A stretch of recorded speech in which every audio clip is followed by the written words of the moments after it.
Soy Fernando Díaz Villanueva, hoy es 22 de julio de 2017 y esto es La Contracrónica.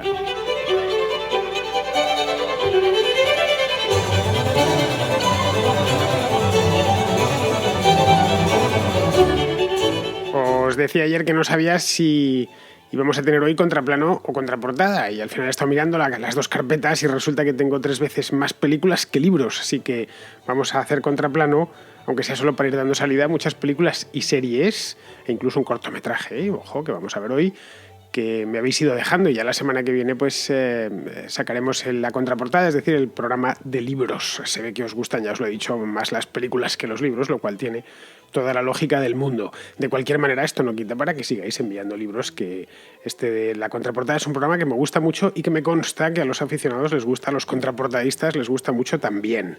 Bien, tanto para los libros como para las películas, las series o las preguntas y las respuestas, el número de WhatsApp es el mismo, es el 690 827909, ya sabéis, más 34 delante en el caso de que no vuestro teléfono móvil o mejor, vuestro teléfono celular no sea español, pues en ese caso tenéis que ponerle el más 34 porque si no, pues Dios sabe a quién se lo estaréis enviando.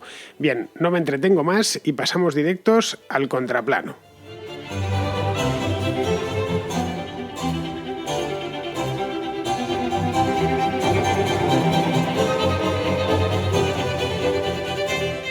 Andrés, que es un argentino que vive en Rumanía. Ya sabéis, los argentinos son como los gallegos, están en todas partes, en cualquier lugar del mundo donde uno vaya siempre se va a encontrar un gallego y un argentino. Pues si vais a Rumanía es muy probable que os encontréis, Andrés. Pues bien, nos trae una película que es preciosa, lo digo ya antes de que nos la cuente, que se llevó un montón de premios y que es de esas, os lo digo a veces con algunas películas, de esas que hay que ver antes de morirse. Yo quería recomendar una película italiana que se llama Mediterráneo. Es una comedia dirigida por Gabriele Salvatore y es del año 91. Yo en realidad la vi hace ahora unos 10 años y realmente me pareció genial. Se trata de un grupo de soldados italianos un tanto particulares que en la Segunda Guerra Mundial terminan desembarcando en una isla griega remota del Egeo. Digo un tanto particulares porque no son lo que uno se imagina cuando piensa en soldados de la Segunda Guerra Mundial, sino que son unos tipos bastante torpes, ingenuos y no parecieran tener muchas luces, ¿no? Al menos como militares. Los soldados estos pierden comunicación y además su barco es destruido en un bombardeo, por lo tanto empiezan a explorar la isla. Ven que está aparentemente desierta, es decir, hay casas, hay un pueblo, pero no se ve un alma, como si la hubiesen abandonado. Pero bueno, de a poco empiezan a aparecer habitantes, ¿no? Y se dan cuenta que solo hay mujeres, ancianos y niños, o sea, no hay hombres. Entonces la película, bueno, gira en torno a cómo se van relacionando los habitantes de la isla con los soldados y las situaciones que se van dando, obviamente ya habiendo dejado de lado todas sus obligaciones militares. La verdad que es muy divertida y le da un toque alegre e inocente a una situación quizás tan trágica como fue la Segunda Guerra Mundial. Y además, por sobre todo, tiene una gran fotografía, un paisaje espectacular que te dan ganas de ir a vivir a una isla del Egeo. Bueno, pues a ver, antes de nada, y para que no nos llevemos a engaño, para mí, en mi opinión, Mediterráneo es una obra maestra. No digo ya que es una buena película, que por descontado que es una buena película, es directamente una obra maestra. Es de un director, es una película italiana, es un director llamado Gabriele Salvatore, que ha hecho algunas... Es un director que está vivo, es decir, no penséis que es de los históricos de hace 60 o 70 años, está vivo y no debe de ser muy mayor, pues, pero tuvo su momento álgido creativo entre los 80 y los 90. Esta película es del 92, de hecho se llevó el Oscar a la mejor película extranjera aquel año. De ahí que sea probablemente su obra más conocida, tanto en Italia, pero sobre todo en el extranjero. En España la pusieron en los cines, fue una película que vio mucha gente. Yo, desde luego, Mediterráneo la vi en el cine, y en aquel entonces yo era un adolescente todavía, porque todo el mundo hablaba de ella. Luego, por supuesto, me la compré primero en VHS, luego la compré en DVD, no la encontré en Blu-ray, pero vamos, que la tengo en DVD, y todavía de vez en cuando, cada cierto tiempo me la veo, porque es una película, como he dicho antes, una preciosidad, una auténtica gema de película. Pues de las mejores películas que hizo este hombre y que ha hecho, porque todavía sigue operativo y sigue activo, se llama Gabriele Salvatore, pues, y de las mejores películas italianas, diría del último cuarto de siglo, de los últimos 25 años. Supongo que ya sabéis que Italia es de los países del mundo donde mejor cine se ha hecho siempre. Los italianos no inventaron el cine, pero ha sido de los lugares del mundo donde más y mejor se ha trabajado el séptimo arte. No sé, de este director pues os recomiendo así de memoria Puerto Escondido, está muy bien, que se desarrolla en México. Luego hay otra que se llama Marrakech Express, que es una película de aventuras de un grupo de amigos que tienen que ir hasta Marrakech, de ahí lo de Marrakech Express, atravesando España, por cierto. También está esa película es muy entretenida, muy divertida. Pero vamos, la mejor de todas, las que ha hecho Salvatore, yo no las he visto todas, pues las que he visto y pueda tener en la cabeza, es sin ninguna duda Mediterráneo. Es de esas películas que te tocan en algún punto del corazón y no sabes exactamente por qué, pero la quieres volver a ver. Te dejan un poco con cara de tonto cuando termina, maldiciendo porque se ha terminado. Supongo que os habrá pasado muchas veces con algunas películas. Decir, no, ahora no, por favor, que no se acabe. Y uno después de verla se siente edificado por dentro, diciendo, qué película más bonita, y no ve la hora de vérsela de nuevo. Entonces, antiguamente, pues cuando se estrenó en el 92, bueno, ya existía el vídeo. Lo que pasa es que no era tan común como ahora ver las películas que las tenemos al alcance de la yema del dedo índice. No. Entonces, una película era una cosa mucho más seria hace 25 años. Luego ya cuando vino lo del vídeo, luego lo del, sobre todo con el DVD, la cosa se hizo más común. Bueno, pues la película empieza y termina. Ya sabéis que no doy spoilers, pero para que os hagáis una idea, lo de menos es, en serio, lo de menos es... no vais a encontrar una trama complicada ni nada por el estilo, es una historia humana. Pues empieza y termina siendo una película bélica. Lo primero que ves ahí es unos soldados, ¿no? Un comando italiano. Luego, a ratos es una comedia y a otros ratos es un drama. La película en ese aspecto completísima. De ahí que tenga ese efecto un poco... cuando digo drama, es drama, no melodrama. Melodrama sería el drama dulce, ese drama para sacarte la lágrima. Mediterráneo no te saca la lágrima en ningún momento, aunque la sonrisa te la saca muchísimas veces a lo largo de toda la peli. Pues es de esas pelis, como decía, humana, que te reconcilian con el ser humano, que en definitiva no es ni bueno ni malo, no somos ni buenos ni malos, y que somos seres humanos y punto, y que simplemente somos lo que, bueno, pues lo que llevamos dentro, obviamente, y que depende mucho de dónde nos coloquen, del lugar y el momento donde estemos. Donde coloques a un ser humano, pues vas a sacar una cosa, y los incentivos que le pongas, etcétera, vas a sacar una cosa o vas a sacar otra. Los personajes de Mediterráneo, que son varios, es que se diría que es una película coral de todas más actores italianos de primerísima fila, pues que son dos militares, por supuesto, ya he dicho que es un comando italiano y nos lo contaba Andrés. Pues estos llegan a una isla perdida del mar Egeo para ocuparla militarmente. Pues al principio uno piensa que es una película de guerra. Dice, bueno, pues esto tendrá un trasfondo bélico, no lo tiene en ningún momento. Se quitan los uniformes a toda prisa y terminan fundiéndose con sus habitantes. Pero no de golpe, ni de cartón piedra, es algo genuino. Es decir, que podría haber sucedido, a pesar de que es una historia novelada, una historia ficticia. De hecho, cuando la guerra termina, pues pasan allí muchísimo tiempo, que termina porque Italia se ha rendido y bueno, y a ellos no les queda más remedio que rendirse a los británicos. Bueno, rendirse. Cuando aparecen los británicos están jugando un partido de fútbol, pues ya son personas completamente distintas. Y han pasado, pues no sé si un par de años, una cosa así. La fotografía, como bien nos comenta Andrés, es espectacular, aunque tampoco era muy difícil. Está rodada en localización en una isla del Egeo, no sé cuál, pero vamos, del Egeo es seguro, con esa luz no puede ser de otro lugar del mundo. Y claro, es fácil, ahí es colocar la cámara, es como dices, he vuelto de Santorini con unas fotos estupendas. No, capullo, ¿cómo no vas a volver de Santorini con unas fotos estupendas? Casi cualquiera puede volver de Santorini con unas fotos estupendas con el decorado que tiene.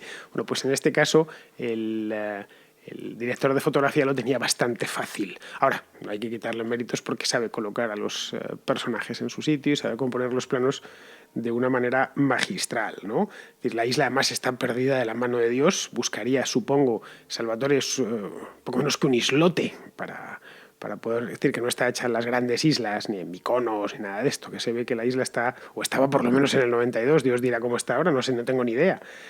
Tendría que haber mirado exactamente en qué isla era, pero no lo he hecho antes de empezar el programa. El hecho es que, claro, da gloria. Es genuina y auténtica.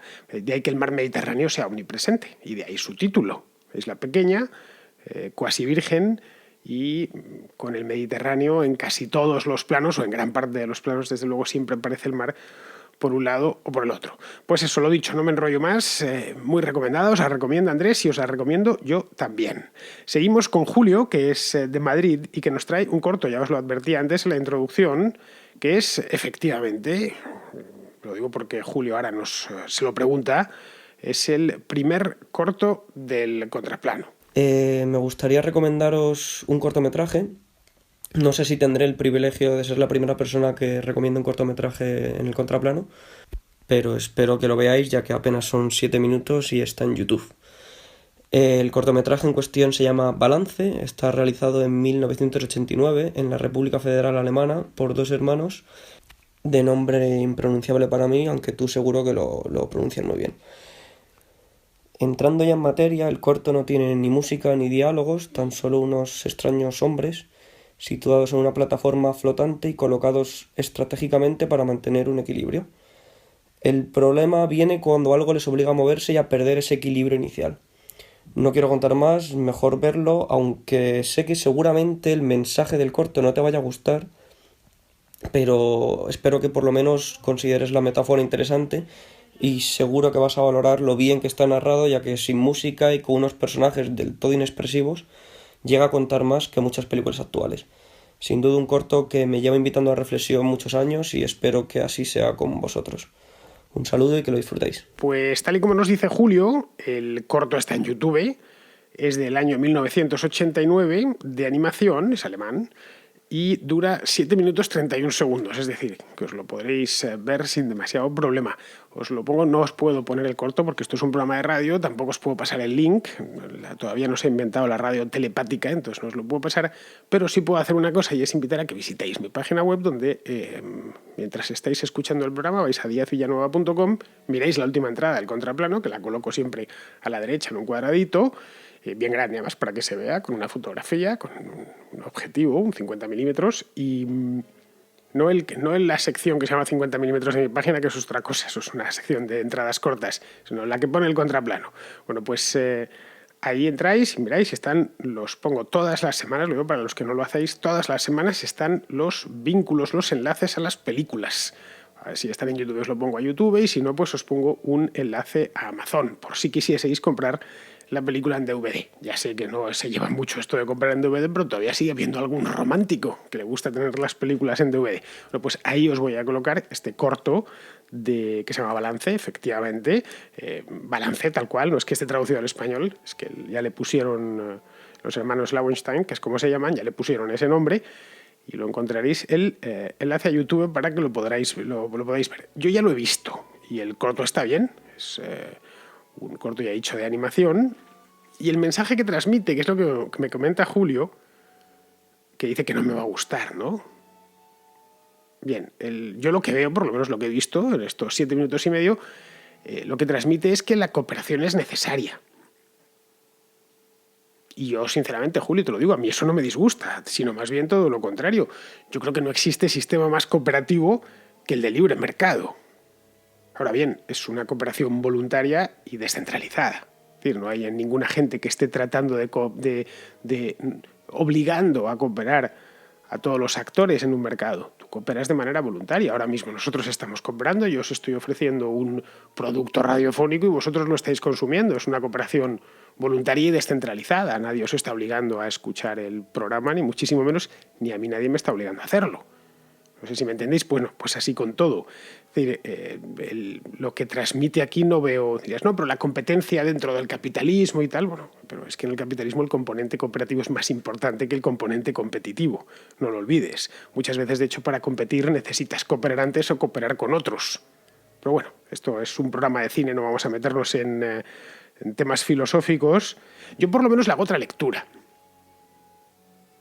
Creo que la caja que aparece al principio del corto es más bien una metáfora del poder político.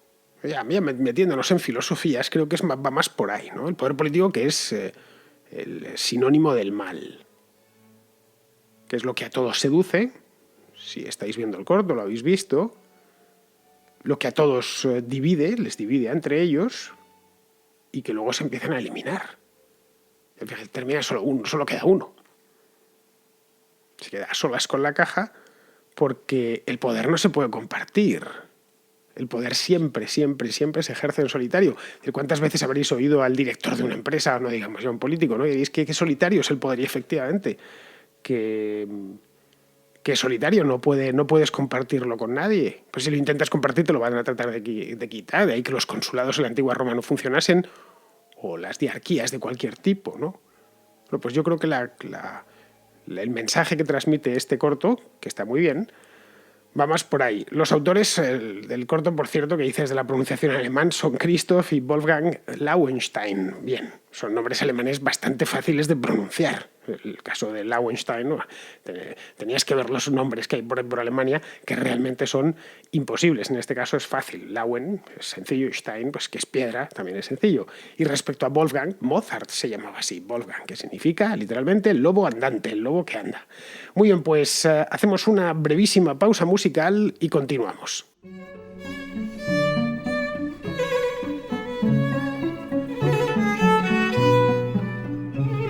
En el contraplano normalmente no siempre, hasta ahora se recomiendan películas, como bien sabéis, o series, o documentales, o cortos, como nos acaban de traer.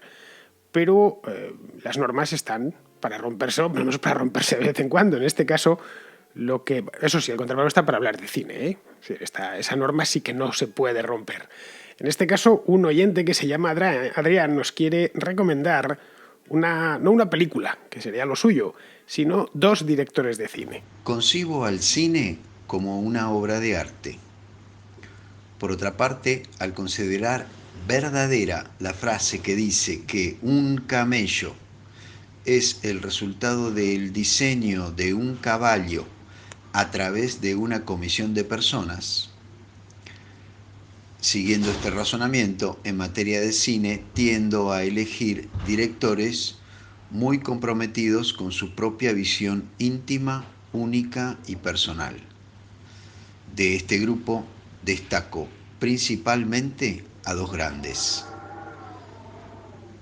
Jim Jarmusch y Werner Herzog. Gracias y saludos. A ver, Adrián, eso del camello, la frase completa, vamos, que se dice muy a menudo es: un camello es un caballo diseñado por un comité.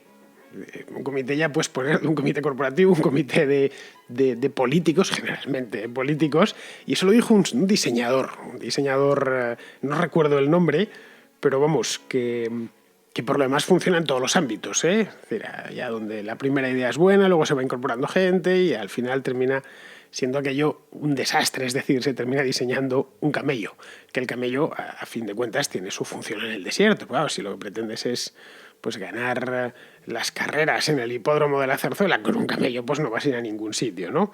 Respecto a los directores que nos comentas, pues los 2 son buenos, son muy buenas elecciones las que has hecho.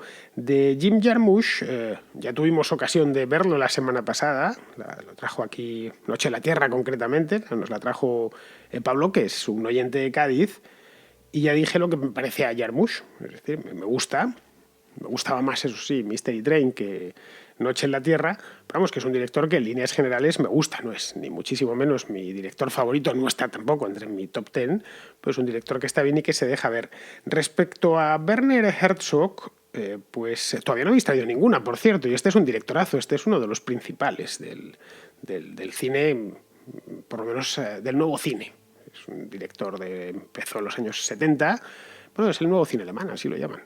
Aunque ya está un poco metido en años, debe tener Herzog, no lo sé, 70, 80 años, una cosa así, pero todavía está vivo.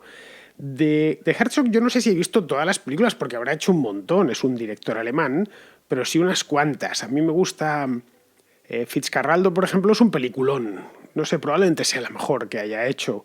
Aguirre, La cólera de Dios, que es anterior, pues esa está muy bien, es una película de los años 70. Es una película que está bien, europea, eso sí, no penséis encontraros con una película de Hollywood, ni muchísimo menos. Y entre las películas modernas está muy bien una que se titula Invencible, que bueno, que no es tan moderna, debe de tener como 15 años, una cosa así, pero bueno, es del siglo XX. Bien, ya sabéis, id trayendo material de Herzog, que se le irá dando muy buena salida aquí en el contraplano. Pues vamos a seguir y vamos a hacerlo con Carlos, que es de Córdoba, que nos trae una película recién estrenada sobre el Holodomor ucraniano. Ucrania, 1930. Stalin avanza con sus ambiciones mientras Yuri, un joven artista nacido en una familia de guerreros cosacos, trata de salvar a su amante, Natalka, cuando el ejército rojo invade su país y tiene lugar el genocidio ucraniano que acabó con la vida de millones de personas.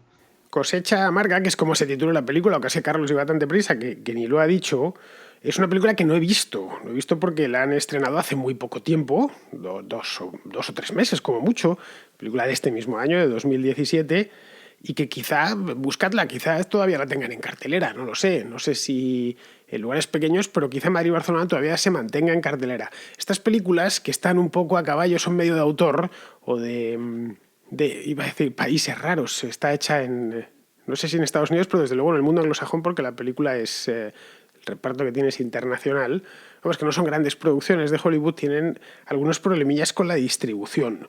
Yo en su momento, cuando la anunciaron, ya el tema del Holodomor es el holocausto ucraniano, ahora os lo cuento un poco más en detalle, pues cuando la anunciaron me llamó la atención. Todos los temas, un tema histórico, pues me llama más. El comunismo sí lo he estudiado, la historia del comunismo, tengo hasta un libro publicado sobre él, y dije, bueno, pues esto tiene que estar bien. Y estas críticas que leí en periódicos españoles, quiero decir, pues por lo que vi al parecer básicamente es una película de amor con el trasfondo político.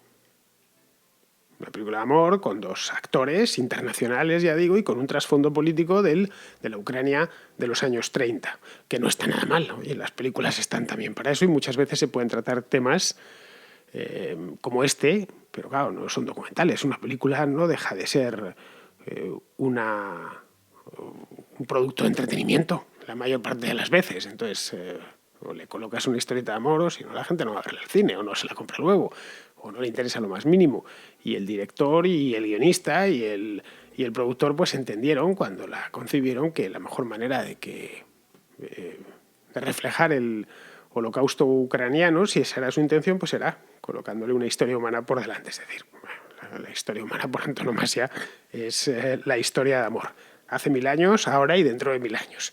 La película, ya digo, no la he visto, pero vamos, está bien que se hagan estas películas, sobre todo con ese trasfondo, que es, pues es un episodio muy trágico y a la vez muy desconocido. Si más de uno de vosotros, cuando he dicho Holodomor, probablemente no sabíais ni a qué me refería, y es normal. Yo cuando la primera vez que lo leí tampoco, no lo había leído nunca, pues hasta que era un estudiante universitario y porque me interesé por el tema, que muchos terminan la carrera de historia y no saben lo que es el Holodomor porque ni siquiera, por lo menos en mi época, ni siquiera se estudiaba. La Revolución Rusa hasta arriba te ponían, pero de la Revolución del 17, quiero decir, a partir de ahí ya se pasaba a la Segunda Guerra Mundial y todo el periodo de Stalin o el gobierno de Stalin se estudiaba muy por encima y de manera un poco mecánica. Bien, a modo de completar la información sobre la película, por si queréis verla, que creo que todavía estáis a tiempo de verla en el cine, pues en los años 30, en el año 32 y 33 concretamente, Stalin provocó una hambruna provocada, no fue por una mala cosecha ni nada por el estilo, en Ucrania. Y esa hambruna costó la vida a unos 8 millones de personas. Fue un genocidio en toda regla, quería castigar a Ucrania, además es que les quitó el grano, se lo arrebataba. Los bolcheviques se lo arrebataban a los granjeros ucranianos. Quería castigarle, decía que Ucrania estaba lleno de kulaks, es decir, el kulak.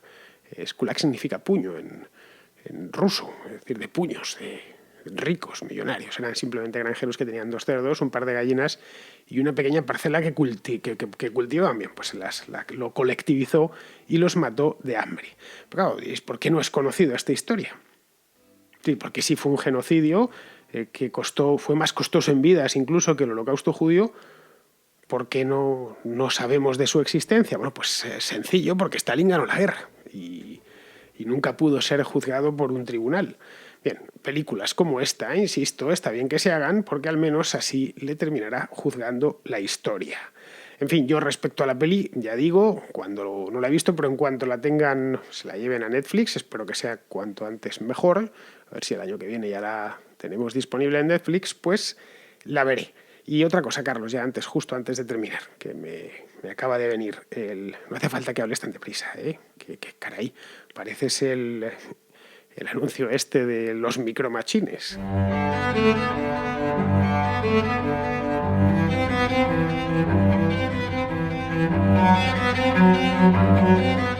Lucas Gómez Torets, que es un oyente habitual de la Contracrónica y que nos ha enviado ya algún libro, es más de la contraportada, esta es la primera vez que participa en el Contraplano, pues nos trae, se estrena y se estrena por todo lo alto, como a mí me gusta, con una muy buena peli Scorsese, que no os la digo porque os la tiene que decir él. Y bueno, es una película relativamente reciente, de 2002, de género histórico y dirigida por un viejo y querido conocido de esta sección de la Contracrónica, es Martin Scorsese.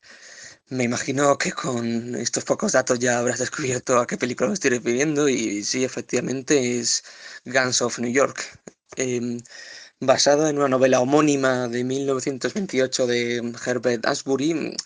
Este film se ambienta durante la mitad del siglo XIX en Nueva York y más concretamente en Manhattan y más concretamente en el suburbio ya desaparecido de Five Points.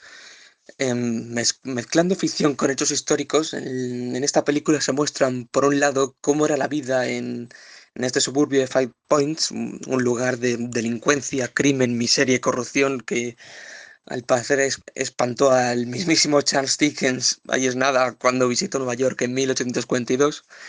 Y por otro, se muestran los enfrentamientos racistas y xenófobos entre las bandas de los barrios bajos de la ciudad yanqui.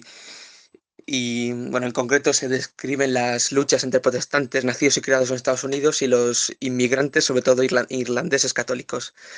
Además, también se puede observar la situación de la ciudad en el contexto de la Guerra Civil estadounidense, con el reclutamiento forzoso de soldados, que terminó en una ola de disturbios por toda la ciudad en julio del 63, conocidos como Draft Riots. Me parece una película bastante buena, no es la obra magna de Scorsese, claro, pero se deja ver, contando con un selecto elenco como los oscarizados Daniel Day-Lewis y Leonardo DiCaprio como protagonistas y otros actores como Liam Neeson y Cameron Diaz. Son personajes singulares que te atraen, sobre todo el que interpreta a Day-Lewis, llamado Will Cutting el carnicero, papel por el que se mereció otro Oscar. Personalmente es una película que me gustó mucho en su momento y que me sirvió para ver, por un lado, como el sueño americano no ha sido siempre todo lo bueno que nos han contado, y por otro, como a partir de una situación tan miserable, mediante mucha constancia y mucho esfuerzo, Nueva York ha acabado siendo lo que es, la ciudad más importante del mundo. Gangs of New York es una muy buena película de época, no es como bien dice Lucas, no es la mejor ni muchísimo menos, no es la obra cumbre de Martin Scorsese, pero es una muy buena película de época que está ambientada extraordinariamente bien, tiene una ambientación histórica espectacular. El Nueva York está ambientada en Nueva York en torno al año 1850, mediados del siglo XIX, y la ambientación tiene un detalle increíble. Si la veis en pantalla grande, casi lo podéis oler, que además olería fatal la ciudad en aquel entonces, ¿no? Lo debió pasar, las debió pasar canutas. Evidentemente no está rodada en el Nueva York actual porque ha cambiado mucho, no tiene nada que ver el Nueva York de principios del siglo XXI con el de mediados del siglo XIX. Pocas ciudades del mundo, yo creo que ha cambiado más su skyline que el de la ciudad de Nueva York. Entonces tuvo que ingeniárselas para conseguir para conseguir esa ambientación, y la verdad es que está conseguidísima. El Nueva York de aquella época, del año 1850, que ya era una ciudad importante, no lo que llegaría a ser un medio siglo más tarde, pero ya era una ciudad importante, no había llegado todavía al 1.000.000 de habitantes en ese entonces, aunque no tardaría mucho en hacerlo. El Nueva York de aquella época, como decía, era una ciudad sucia y conflictiva, como toda ciudad que está creciendo. Una ciudad que estaba llegando gente continuamente, gente además de distintas partes del mundo, no ya del país, ¿no? Es decir, que tenía todos los elementos para convertirse en la capital del globo, a poco que se la dejase crecer de la misma manera. Una ciudad fabricándose. Y eso es lo que se ve. Si nos abstraemos de la historia y miramos la ambientación, miramos cómo está hecha, cómo se interrelacionan los personajes, nos damos cuenta es como la infancia de Nueva York. Esto es lo que vemos ahora, que llegamos a Nueva York, paseamos por la Quinta Avenida, vamos a Times Square, no sé qué, y decimos, qué maravilla, qué tal. Bueno, pues de donde viene hace 150 años esto era así, y estaba así. Y aquí está el melting pot del que se habla, ¿no? El caldero donde todo se ha ido fundiendo, era esto exactamente. Y esa yo creo que es la razón por la que Scorsese puso tanto énfasis en recrear con tanto detalle el Nueva York de 1850, porque en definitiva necesitaba dar verosimilitud a la historia. Si no, hubiese costado mucho creérselo. Es decir, si nos hubiera pintado un Nueva York, pues estas películas de época que se hacen desde la antigua Roma o qué sé yo, la Edad Media y tal, que dices, bueno, es un poco de cartón piedra esto, no creo yo que en el siglo XIV viviesen así, o que estuviese todo tan limpio, o que los aldeanos tuviesen pues la ropa planchada y cosas por el estilo, estuviese limpia. El Scorsese procura que se vea, y se dejó asesorar por especialistas, por historiadores, para que cómo iría un neoyorquino medio, pobre, de Five Points concretamente, cómo iría en el año 1850. ¿Cuál sería? ¿Qué renta tenía? ¿Cómo podía realmente? ¿Cuántos vestidos podía llegar a tener en su vida? ¿Cuál sería su aspecto? ¿Tendría acceso a esto y aquello? Bueno, pues el resultado, ¿cómo serían las calles? Y los edificios, algunos quedan, obviamente. Pero claro, y una casa de 1850, pues un edificio protegido, probablemente carísimo, en el que ya vive la clase alta. En aquel entonces, en esos edificios, vivía la clase baja. Eso lo ves, por ejemplo, en Londres, lo ves en el propio Madrid, ¿no? Zonas que no valían nada hace un siglo, que eran... hay zonas en Madrid que aparecen en las obras de Pío Baroja, La Busca, por ejemplo. Pero bueno, esto es, qué sé yo, Latina, por ejemplo, donde está el Rastro. Bueno, los pisos hoy son carísimos. Ahí son exactamente las mismas casas, ¿no? Pero claro, eso ya esta palabra que se utiliza tanto últimamente se ha gentrificado y ya no es exactamente igual. Bueno, pues la idea que tenía Scorsese cuando se metió con la peli era esta, darle autenticidad a la historia. Y es una historia muy sencilla de explicar.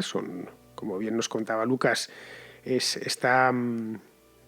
son una lucha de bandas. Había muchísimas bandas, es lo de Gangs of New York, bandas de Nueva York, y es la lucha entre dos bandas, una de nativos de los Estados Unidos, protestantes, está el carnicero, ¿no? El del Butcher, y luego la otra de irlandeses, que no es que ya hablasen, si la veis en versión original, veréis cómo también Scorsese cuidó eso. Los nativos hablan con acento yanqui, mientras que los irlandeses hablan con acento irlandés. Con el acento irlandés, además de la época, que también ahí recibió un asesoramiento Scorsese para que tuviese autenticidad hasta en eso. Los inmigrantes irlandeses no es que ya hablasen un inglés diferente, es que además eran católicos. Luego lo que teníamos ahí era unos recién llegados, los que ya estaban, que temían, entre otras cosas, que le quitasen el empleo.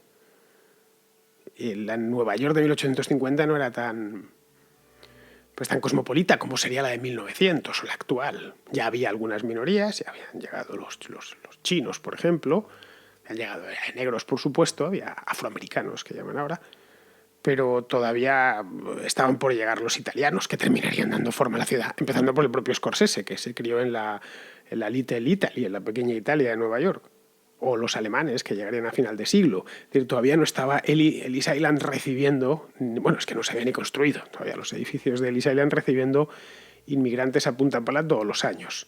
Bien, este de Gangs of New York, además, es el primer gran papel que le dan a Leonardo DiCaprio.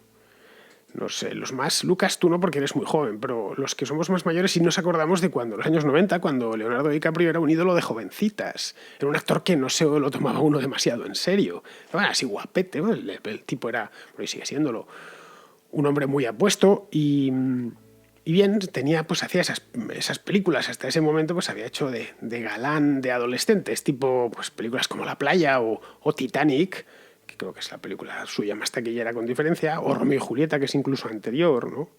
Pues bien, a partir de esta película de Gangs of New York se convierte en un actor para adultos de grandes películas, de películas buenas. Bueno, Titanic no está mal, bueno, deja de ser un folletín. Y con Romeo y Julieta. Y La Playa, pues una película para jovenzuelos. No, pues ahora que eso vaya a pasar a la historia del cine, ni muchísimo menos. Y además de eso se convierte en actor fetiche de Scorsese. Scorsese, ya sabéis que va por épocas, pues en este punto descubre a DiCaprio y a partir de ahí pues lo ha ido luego contratando pues para casi todo, porque ha sido el actor de Scorsese de los últimos, su actor favorito de los últimos 15 años. No sé, El Aviador, por ejemplo, Infiltrados o El Lobo de Wall Street, que es la más reciente y que supongo que habréis visto ya. Muy bien, pues continuamos y terminamos ya con esta porque nos hemos comido el programa. Vamos a terminar con Jaume, que es de Mallorca y que ya sabéis que tiene casi un espacio reservado porque envía un montón de críticas. Es algo así como el crítico oficial del Contraplano que nos trae una serie. Bueno, voy más lejos, una gran serie. Es Hermanos de Sangre, que es una serie, una miniserie de HBO del 2001 que tiene tan solo 10 capítulos. Está producida por Tom Hanks y Steven Spielberg, que no hace falta decir mucho más sobre estas dos personas. Ya es éxito asegurado juntando a estos dos.